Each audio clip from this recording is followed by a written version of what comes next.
Hello, you're watching the Nouvel Esprit video series on the theology of the body. This video is dedicated to audience 45. We are your hosts. I am Jeremy Haushotter. And I'm Guillermo Moreno. All right, so we are continuing where we left off from the previous audience. The previous audience, audience 44, introduced Manichaeism again as a interpretation of the Sermon on the Mount. The Sermon on the Mount showed this kind of opposition between the body and spirit, and Manichaeism seems to fit this how to interpret this opposition, since Manichaeism believes that the body is evil.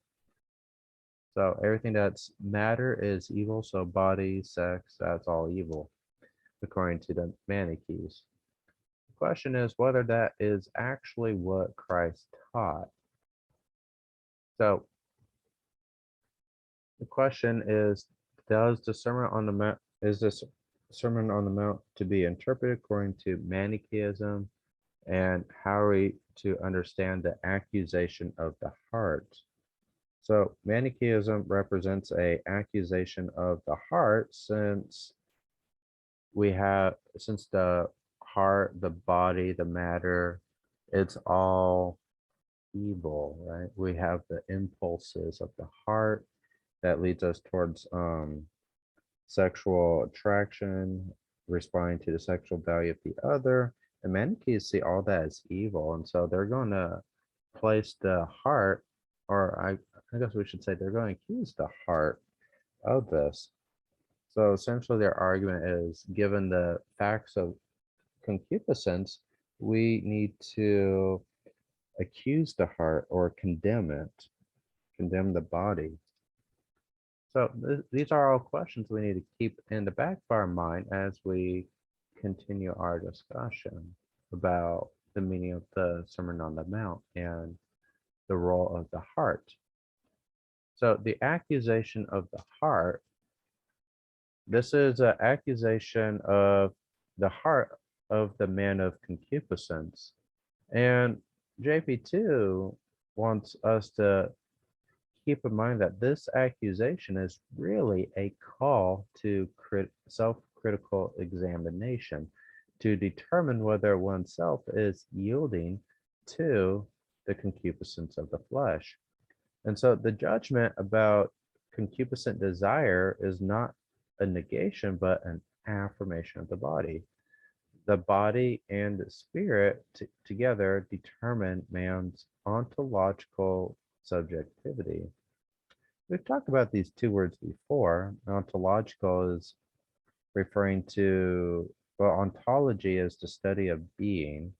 So ontological subjectivity, recall subjectivity refers to, we could say, that which makes man a person. So it's talking about the being of what makes man a person. The body together with the spirit determines that's that determines the, I guess we could say, the substratum, the foundation, what makes man a person, that ontological core, that foundation. And so this judgment of concupiscent desire, where when we are actually affirming the body, is not, it is distinct from Manichaeism. So JP2, in interpreting Christ's words here, understands that the body in its masculinity and femininity, they are called to manifest the spirit, man's spirit, man's personhood. And the body, through its masculinity or femininity, does this through the conjugal union. And doing so, the body becomes a sacramental sign. And Christ is defending this union. So Christ, his judgment of the flesh is an affirmation of the truth of the body and the conjugal union. And this means then that the New Testament ethos is fundamentally opposed to Manichaeism.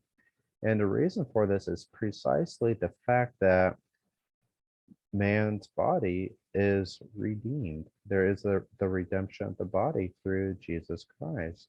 The body will be redeemed, it will be resurrected. And so this New Testament ethos is radically opposed to Manichaeism. Because for Manichaeism, there is no reason to have a redeemed body. The body is evil. So something that needs to be eliminated, needs to be destroyed, taken away. It needs to be disposed of somehow. Whereas the New Testament ethos says, no, the body is good. It has a value. It is to be redeemed. So you have this fundamental opposition between Manichaeism and the New Testament ethos. Now, something to keep in mind is that given the man has to be redeemed, that means he lost something. And what man lost through original sin was precisely a clear sense of the spousal meaning of the body. And so the New Testament ethos then is going to be, it's going to, well, part of that ethos is precisely rediscovering the value of the spousal meaning of the body itself and this communion of persons. Guillermo, did you have anything you'd like to add at this point? I think something I would just like to, uh, I guess how I interpret a bit of this is that it's not what's evil is what happens, the what happens, the things we do, not the things that exist. Yeah, that's a good distinction. All right, yeah, And we will be touching on that distinction actually here rather soon in this audience. perfect. Yeah, that is a good distinction to keep in mind. All right. Manichaeism versus Christianity. So, Manichaeism requires the annihilation of the body since the body is understood to be evil. And so, the body's sex, its masculinity or femininity, has a negative value. And so, the body and sex are understood as anti values. Anti values, as in fundamentally opposed to values. And so when we think about the Christian ethos, the goal is to transform the human consciousness and attitudes to express and realize the values of the body and sex according to God's original vision. And so JP2 makes this important point that the body and sex are actually underappreciated values. So, and this will be something that we see more of in this audience and later is this idea that when you have concupiscence, you're actually not fully appreciating the value of the other person and the value of their body and the value of their sex. You're actually not really caring at all about those in some regard. You're not treating them in their full dimension. And that's kind of that's a very interesting claim because when, based off what we talked about before, this concupiscent desire of the heart is is so focused on the value of the body and the sexual value of the other person to the denigration of the value of the person, him or herself. So it would seem that concupiscent desire would give you this fully appreciated or appreciated experience of the sexual value of the other, but just given because of this overemphasis, but even so, you're actually not fully appreciating the sexual value of the other person. And it's precisely because concupiscence is a denigration towards the value of the person, him or herself. So the accusation of the heart then has to be understood as an appeal to overcome the evil of concupiscence. Man must detach from the evil of actions, and this includes the interior act of concupiscent desire. And we have this important point that Guillermo touched on earlier, that it is invalid to transfer the negativity of an act to the object. So we have to distinguish between the objects of things and the actions we have of them. So we can't transfer the evilness of an action towards the object itself. And when you do such a transference, you reintroduce a variant of Manichaeism. And such a transference is not a true moral victory over evil, since all you're doing is transferring what you consider evil from the action to the object, and you're leaving the action, you're leaving that, you're not treating that morally, you're allowing it, you're not giving it its full seriousness. That is the problem. So the transference conceals the danger of justifying actions that are detrimental to the objects. In particular, you this always involves values. So the fact that you have an evil action does not mean that the object of the action is also evil. Guillermo, did you have anything you'd like to add at this point? Not quite. Not quite. No. Okay, we'll continue on then. So the sexual revolution, in some respect, can be said to be a kind of Manichaeism. So here we listed out some actions, the objects, and effects. So when we talk about contraceptives, the object that this action is directed towards is procreation, namely to stop or frustrate the procreative end of the conjugal act. And one effect of this then is that children are seen as evil. They're not desired. It's a consequence that the parents do not want. They're trying to avoid. And that right there is a kind of Manichaeism, because the matter, the children, is seen as evil. Abortion is very similar, because the object is offspring procreation. Again, children are seen as evil. And you see this in pro-abortion literature, where the fetus, the child inside the mother's womb, is portrayed as an evil aggressor out to attack the woman. I'm like, are you serious? This is a infant child, not even born yet. And you get these intellectuals that compare them to a guy attacking you with like a knife. I'm like, that is just insane.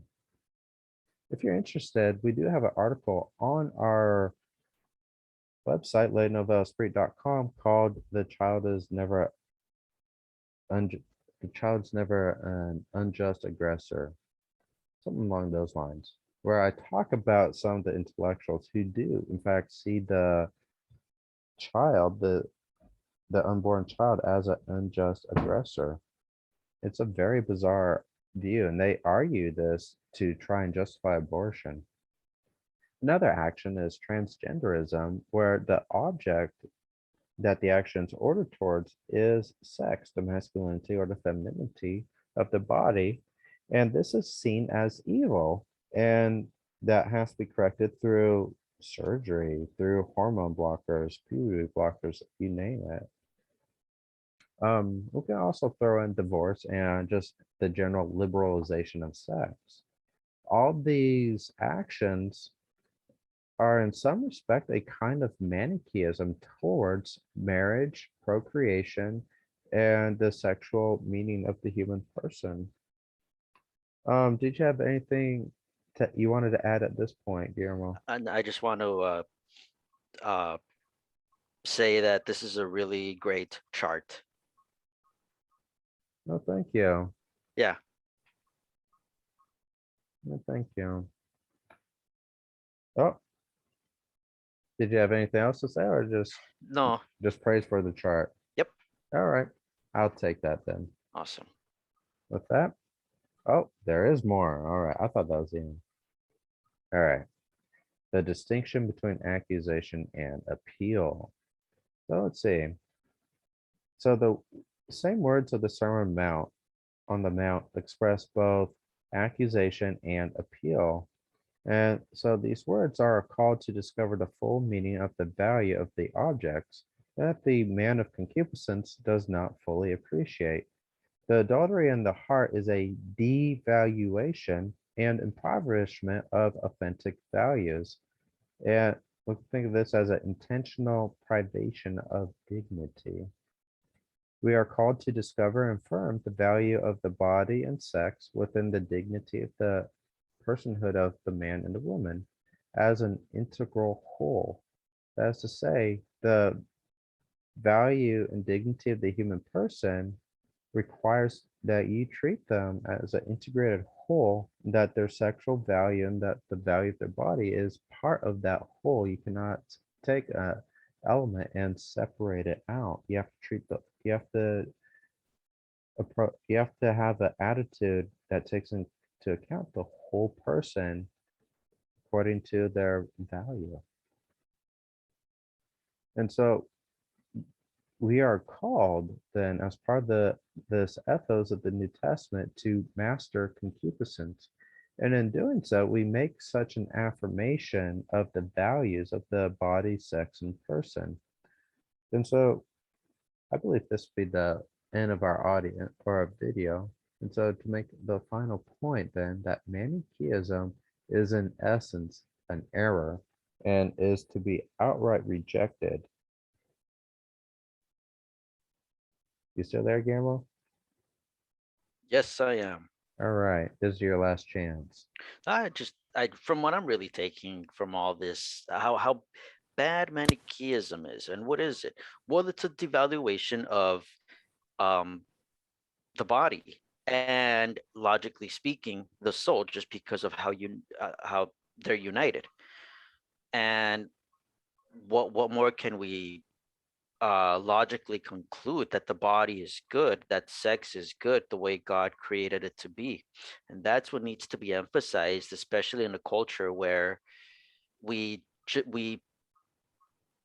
just assume that the church is down on sex, that the church said like that okay, well, Manichaeism in that respect, it's all over our mainstream culture, insofar as we devalue marriage and the family, but also insofar as we just jump to certain conclusions, thinking that the church says that sex is bad and gross and dirty because there's moral guidelines when it comes to our sexuality, but that's all not true. It gives us um a change in perspective, I would hope. Well, it does. I know it did for me. And when I first started learning a lot of this, okay, I didn't really know, but then again, I never quite thought about it either. The goodness of the church's teaching is what needs to be emphasized and elaborated. Yeah, that is a good point. Just how people are like, oh, well, a bunch of sober priests, they can't tell me what to do. Exactly. Exactly. And in reality, it's saying what we're saying is, well, you who go in on a date just for sex or whatever it is you're doing, whatever it is that's your sin of concupiscence of the flesh, whatever that is that you are doing that is evil, you are not taking into account the full value of sex, the body, the conjugal union, and the value of the other person. And what the church is saying through these moral prohibitions, we're trying to get you to fully appreciate the value of all of these things. We want you Precisely. to encounter the beauty of these things, which you don't want to do for some strange reason. Because it's the alternative feels easier, I would say. Yeah, I think it feels easier, Yeah. but And we it's the thing about it, it's really irrational. it's Once irrational and once you it's more under, yeah, it's just like once you understand that you are accepting a part of reality that's not really reflective of reality because it's your own twisted view. We're just trying to bring you back to reality, the reality of sexuality and marriage. That is the goal.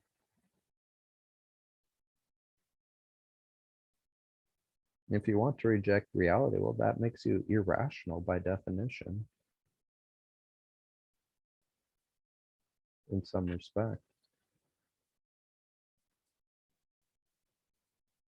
Yeah. All right, Guillermo. Yeah. Any? No, those are my thoughts, bro. All right, awesome. In that case, thank you for watching our video. If you have been enjoying our content, please subscribe, like, share, and comment on our social media. You can find our stuff on various social media platforms such as Facebook, YouTube, amongst others. Please consider making a financial donation through Patreon or PayPal. Your financial support goes towards the maintenance of our website and the purchase of new material so we can continue providing you with great resources such as this video series and our many articles that you can find on our website, nouvelesprit.com. Our articles are always free for everyone to read, and you can also find our podcast on our website. Guillermo, can you give us some more information about our podcast, please? Yes. In our other podcast series, we talk about a variety of topics, such as trends and Guillermo, culture. are you there? Yeah, yeah. Can't you hear me? Jeremy? Well, podcast information. We publish podcast episodes about 2 times a month, and they are on a variety of topics such as politics, culture, amongst other things. There's a wide variety of topics. You can, if you go to our website, go to media, then under media is podcast, and there it is. You can directly watch our videos on the website or through the YouTube video player, or you can go to Buzzsprout or Rumble. If you go to novelesprit.com/subscribe, you can check out all of our social media. It has our Facebook, YouTube, all those things. It has PayPal, Patreon, and the 20 plus podcast distribution platforms that we are on, because we are on Google Podcasts, Apple Podcasts, Spotify. I don't know what all else. There's like, as I said, like 20. That's a lot. Um, with that, then just remember that I guess we ask for your prayers, and thank you for watching our video. God bless.